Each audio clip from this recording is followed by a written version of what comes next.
সরকার ব্যর্থ। এই সরকার তার ব্যর্থতার পরিচয় দিয়েছে।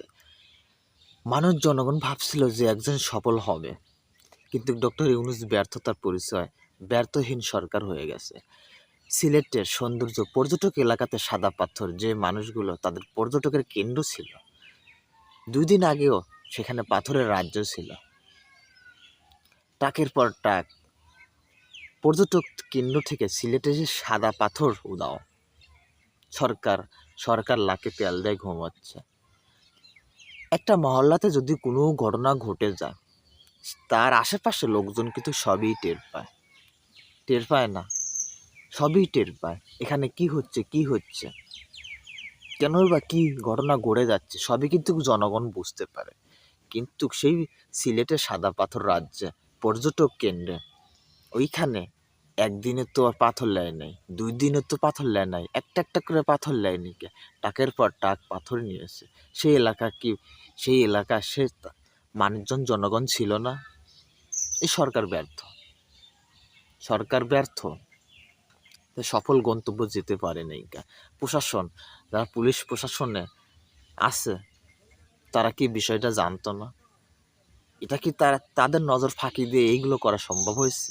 কখনোই না। আমি বলবো না তাদেরকে তাদের প্রশাসনের নজর ফাঁকি দিয়ে এগুলো জীবন দিয়ে কোনোদিনও করা সম্ভব হয়নি। প্রশাসনও জানতো। ডক্টর ইউনূস সাহেব জনগণের একজন ভাবছিল উনি দেশকে সফল হিসেবে এই জাতিকে কিছু একটা দিবে, কিন্তু উনি ব্যর্থ। উনি পারল না, তার জায়গা থেকে সে পারল না, এখন পর্যন্ত পারল না। গতকালকে রাতের একটা ভিডিও দেখলাম, টাকের পর টাক সিরিয়াল যাচ্ছে সাদা পাথর নিয়ে। কেন প্রশাসনের লোক এগুলো দেখেন না? সামান্য রাস্তায় একজন খালি পিক আপ, মালবিহীন পিক আপ যদি পুলিশ যদি দেখতে পায়, সেই পুলিশের গাড়িটাকে আটকানোর পর কি করে? টাকা গোনে, টাকা নেয়। টাকের পর টাক যখন যাওয়া আসা করছে, কি পুলিশ প্রশাসন দেখে নাই? আমাদের দেশের সম্পদ কোথায় যাচ্ছে, এগুলো কি তারা? এখন জনগণ বলতেছে আগের সরকারই ভালো ছিল।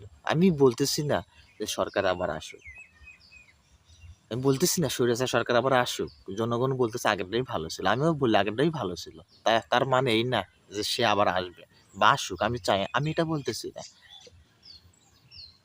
দেশের সম্পদ দেশে থাকতেছে না। ডক্টর ইউনূস সাহেব, আপনি একজন ব্যর্থতার পরিচয় দিলেন। সিলেটের পর্যটক কেন্দ্র পাথরগুলো নাই, মরুভূমি সৌদি আরব বানায় দিলেন। আপনি একজন ব্যর্থ সরকার।